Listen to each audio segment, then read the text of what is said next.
जी महाराज नित्य पद रचना करके गायो करते और दर्शन के समय श्री गिरिराज जी में ऊपर श्रीनाथ जी के मंदिर में जाकर के सेवा कियो करते से चलो जाते अपने अपने कक्षन में और ठाकुर जी खिड़की से निकल करके दौड़ के जाते सूरदास जी की कुटिया में। सूरदास जी को दिखाई तो देवे ना है, चुपचाप ठाकुर जी जाकर के बैठ जाते और कोने में विराजमान है करके थोड़ी पे हाथ धर के सूरदास जी को देखते ही रहते। बस सूरदास जी नए नए पद बना बना करके गायो करते, ठाकुर जी बैठ करके उनको श्रवण करते रहते। अच्छा एक बात बताऊं, पता तो सूरदास जी को भी है कि ठाकुर जी आते हैं। तो जैसे ही गुसाई जी आरती करके बाहर गए, कपाट बंद गए, श्यामा श्याम दोनों बिलग है गए।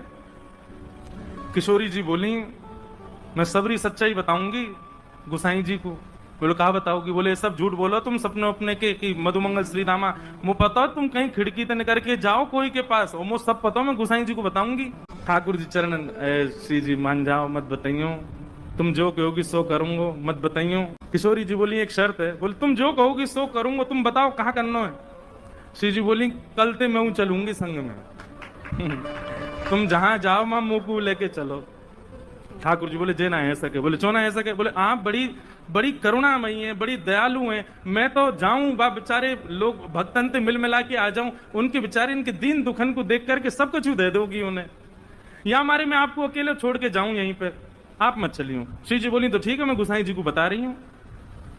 ठाकुर जी बोले ना ले जाऊं तो ये गुसाई जी को बता देंगे, और गुसाई जी को पता चल गई तो गुसाई जी मेरा आनो जानो रुकवा देंगे।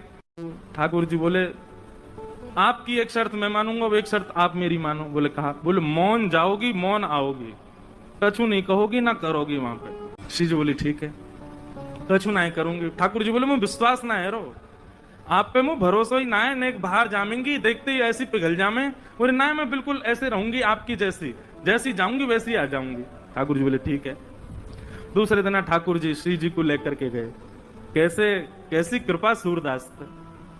सूरदास जी की कुटिया में चुपचाप चोरन की भांति ठाकुर जी घुस गए और श्री जी घुस गए, और दोनों एक कोने में बैठे हैं थोड़ी पे हाथ धर के, और ठाकुर जी हाथ पांव जोड़ रहे हैं। वो रोइयो मत, भावुक मत होइयो, जे कछु गावे हो तुम नेक में ही ऐसी है जाओगी, चुप रहो ना, मैं बैठ रही सुन नहीं हूं बस।